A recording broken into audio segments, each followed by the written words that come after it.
নেই মাধ্যমিক এবং উচ্চ মাধ্যমিক, ভাবলেই ভয় লাগছে, কিন্তু পড়া হয়নি। যা পড়েছে স্যার সব ভুলে যাচ্ছি, ভালো লাগছে না, ভয় হচ্ছে, বিরক্ত হচ্ছে, টেনশন হচ্ছে, নিজের ওপর রাগও হচ্ছে। প্রবলেম চারিদিকে, স্যার পড়বো কী করে? কিন্তু একটা কথা ভাবো, এই প্রবলেম কিন্তু তোমরা নিজেরাই ক্রিয়েট করেছো। হ্যাঁ, তোমরা নিজেরাই দায়ী। এখন সেই একই ভুল করে যাচ্ছ, তোমরা নিজেদেরকেই চিট করছো, ঠকাচ্ছ।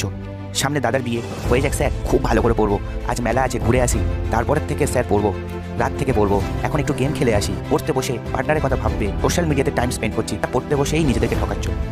আজ রাত না কাল সকাল, কাল সকাল না তো পরশু সকাল, এইভাবে নিজেদেরকে টাইম ডিলে করছো। এইভাবে পড়া কি হতে পারে? কখনোই হতে পারে না। এটাই তোমাদের সবচেয়ে বড় ভুল। আর এই কাল কাল করতে করতে কাল আর কখনো আসে না, because time and tide waits for not, now or never, এখন নয় তো কখনো নয়।